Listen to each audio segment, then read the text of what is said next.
One of the most emotionally impactful and important parts of the wedding day is the best man and maid of honor toast. It's also one of the most Googled things on Google. So that's telling me that best men and maid of honor really want to do a good job at this. I got your back. I got together some of the best wedding industry professionals to tell you the do's and don'ts to what goes into making the best man and the best maid of honor toast. Let's take a listen.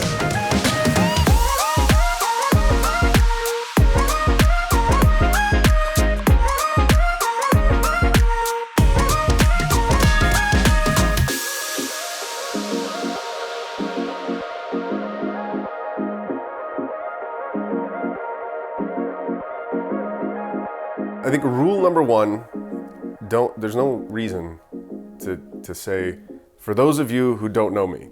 For one thing, do not start off with, for those of you who don't know me. Don't open with, for those of you who don't know me. You can skip the part that says, for those of you who don't know me. Do not start out with. Don't start out with. Don't start your speech Don't with. say, don't start with. Do not start with. Do not say. Start off with. Do not start with. For those of you who don't know me. For those of you who don't know me. Those of you who don't know me. For those of you who don't know me. For those of you who don't know me. For those of you who don't know For those of you who don't know For me. those who don't know. For those of you who don't know For me. those of you who don't know me. For those of you that don't know me.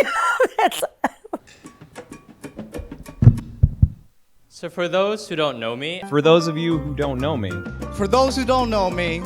So, for those of you who don't know me. For those of you who don't know me. For those of you who don't know me. For those of you that don't know me. For those of you who don't know me. For those of you that don't know me. So, for those of you that don't know. For those of you who don't know me. For those of you who don't know me. For those of you who don't know who I am. And for those of you who don't know me. Well, for those of you who don't know For those of you who don't know me. For those of you that don't know me. For anyone who doesn't know me. For those of you who don't know me. For those of you who don't know me. For those of you who don't know me. So, for those who may not know. For those of you that don't know me. For those of you that don't know me. For those of you who don't know me. For those of you who don't know me. That might not So know for me. those of you who don't know me. So for those of you who don't know. For those of you that don't know For me. those who don't know me. For those of you that don't know me. For those of you who don't know A lot of people us. know me in here. For those who don't. And for those of you who don't know the bride and groom, you're in the wrong wedding. So please. This is not part of the Memorial Day festivities. Yes, please.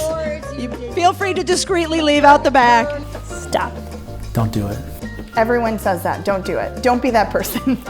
Like, don't do it. We don't, even if, first of all, like, why do they not know you? Like, where did you, who's at the wedding? You know, I don't. I think, after hearing so many of these, you can make it more concise so that everyone can get out to dinner if you don't try to reintroduce yourself. When somebody gets up and says, oh, most of you don't know me, so my name is, they've already introduced you, just go on. Just get into your speech and keep the party moving. Think about the taste level of your embarrassing stories. Remember that grandmothers and their soon-to-be spouses, extended family will remember what you're saying today. Start off with welcoming everybody. Touch upon how beautiful the couple looks. Talk briefly, like a few seconds, about how you got to know that person. How do you know each other? Give some advice. Give something really beautiful. Don't roast them. Roasting, nobody's gonna appreciate it, or inside jokes are really awkward. Save that for the rehearsal or like your bachelorette party, whatever. And then just end it sincerely, and then just do it with a cheers, like toast and cheers, and that's it. Keep it simple, keep it 2 to 3 minutes. Simple, beautiful, done. I've noticed some people, like, when it's the best man, they'll just talk about the groom. It's like, incorporate the other person too. Like, it's both of them. So somehow just touch upon that. But even if they're your best friend, touch upon the partner. I think speeches, when you have a little bit of humor in there, not like too naughty of a humor, but just a little bit of humor, it grabs the attention of people. It gets people laughing and feeling good. And then you have to throw in a little bit of heart. Why you love this person, why you respect this person, maybe things that they've done for you that have transformed your life. What do they say is like a normal human's attention span? Like 1 minute to 2 minutes. 2 minutes and 22 seconds. That's how long a speech should be. You're gonna lose me after that. The biggest thing is being authentic. So if you're a funny person, you can give a funny speech. If you are more of an emotional, kind of shy person, give an emotional type. It's not the time to become like, hey, I'm going to step up and become this guy, because you're going to give a lousy speech, okay? Have some kind of preparation put into it, okay? You can't just kind of wing it, per se, because then you get into the Las Vegas thing where if I keep pumping quarters, if I keep going through stories, eventually I'm going to come up with something interesting. Don't do that. Put yourself in the shoes of people that are listening to your speech, okay? So ideally, it should be like Danny DeVito, short, punchy, and entertaining. So try to do something that is meaningful, that's true to who you are, that kind of explains the relationship, maybe a few examples, some stories about something great that he did. Talk about how you met the bride or you met the groom and what your initial thoughts were and how you think that's a great person for the other person. That can be a really nice thing to do. But keep it on the shorter side and keep it authentic. Best man speech should be genuine, and it should be really personal to the bride and groom, not making fun too much of the groom because that is his wedding day. No inside jokes. The only people that know that inside joke is you and that person, but you're talking to 200 people. Please, don't be intoxicated. Keep it to 3 to 5 minutes, and always compliment the bride. Well, I don't stay to for a lot of receptions, but I can tell you, don't be mean. Don't embarrass anyone. And bottom line is make it about the couple. If you're the best man or best woman standing up for the groom, they picked you because you're important and because they love you. So talk about them. It's not about you. It's about them. The short answer, I think, is to keep it short and sweet. A little bit of humor, a little bit of love. Speak from the heart. I don't think you should tell long stories. I think a lot of times you lose the room when that happens. I've also seen people talk about ex-girlfriends, ex-boyfriends. Again, I don't know the crowd as well, but I feel like oftentimes that falls on unappreciative ears. So you want your speech to be really heartfelt. Don't include anything that will be embarrassing or upsetting for your best friend, and that's who you're really talking to, your best friend. Don't forget to include your audience, the entire guest count. They are there for them as well. So it's not just a conversation between you and the bride or you and the groom. Some in-jokes are definitely fun though. That is definitely a key to making them laugh. So include some humor, but don't do anything that is too upsetting, and really just speak from the heart. It depends on the person. If you're someone that can talk for quite some time, 5 minutes is a good time. If you're forcing yourself to talk, just do a shorter speech that is from the heart. Short, sweet, to the point, not bringing up any college shenanigans, not talking about ex-girlfriends, not embarrassing the bride or the groom, not going on for more than 3 minutes, not being drunk while you're giving the speech, not boring people while giving the speech. Short and sweet and to the point. Thanks for coming. We love everybody. Enjoy your dinner. Goodbye. Nobody's that interesting. I don't care how funny you are. No. So give me a good example of what they can say. They can say, welcome. I hope you enjoy the evening. Talk about some of the fun times that you might have shared with the bride and the groom. With forethought. And make notes. Obviously, I'm long gone before the best man speech occurs. But I hear stories. Boy, do I hear stories about best man speeches. Speak from your heart and realize that the relationship that you have with the bride is sacred, and not everything needs to be spoken in front of family and people who don't know her as well as you do. I've just seen so many that have been so long, and you can just see you're losing everybody, and it just drags on for so long. Probably like what I would say, like 3 to 4 minutes is you're good to go. Make it a little personal about the couple and tell a story. Keep it short, but tell a little bit of a story, because it is kind of fun to hear stories about people, especially if you know them.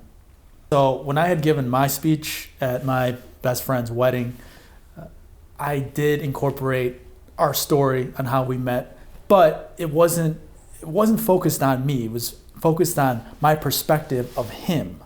So what I saw through my eyes is what I shared. So it was his story, but it was from my perspective. Best piece of advice to give a speech is to In my personal opinion, just have a little fun with it. You got the mic, might as well. Don't talk about sleeping with the bride when you're not the groom. Don't say that the bride was the favorite child and you're just going to go on for 40 minutes of how miserable your childhood was because your sister got married. People should talk about how much they love the couple as a unit, a couple together. You know, people should say how they know them, but don't say, for those of you who don't know me, I'm the bride's sister. You should say, growing up with the bride as her younger sister has given me a unique opportunity to experience life with Sarah. Don't go on for 25 minutes. Nobody cares that much. Keep it short and simple. Getting the guests to laugh and just saying like a funny memory of what you had. I think to me, at least remembering my own wedding, that was like a good memory.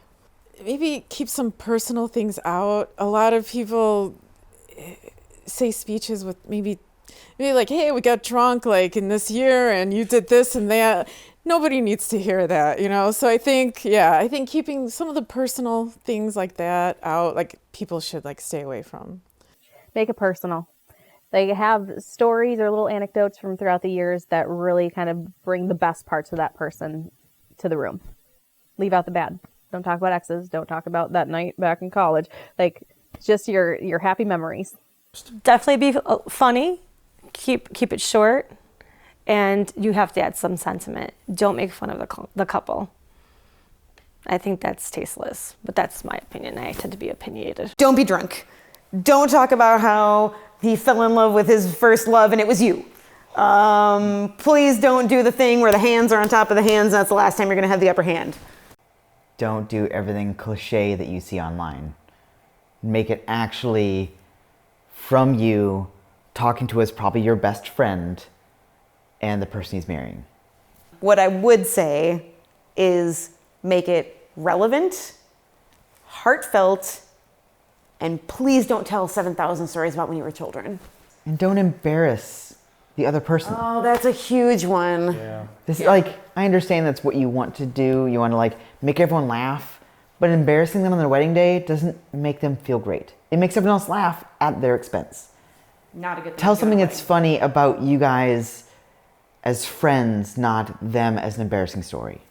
Write it down, get off the cell phone. Oh, do not, yeah. Because it just don't do it on a cell phone. It looks because terrible. it looks like you don't care. Like, oh, I'm checking Facebook while giving them a speech, and just it doesn't appear right. Like, I understand it's easier that way, but just take 2 minutes. Most venues have a printer. You can just airdrop them the photo, and they'll print it out for you. Like, also, coming from the video standpoint, I don't know how it is for photo, but man, that blue glaze on your face, wow, it makes you look fantastically awful.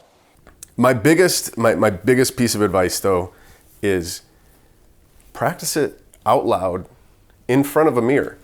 Because let's face it, in our head, like we're all, insert your favorite actor or actress here. Like that's what you picture in your head, and it's directed by Scorsese. It's freaking awesome. There's cranes coming to, and in reality, you sound terrible. So you're never gonna know that until you do it out loud.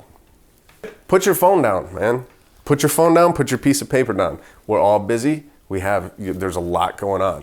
But if first of all, if your speech is so long that you can't memorize the whole thing, cut it up and shorten it down, right? Shorter the better. Short, heartfelt, compliment the bride on how beautiful she looks, thank everybody for coming, some amusing anecdotes, and don't get like, remember, if you're doing the photo shoot before the reception, all this stuff, like everybody's drinking, remember, you still have a job to do at that reception.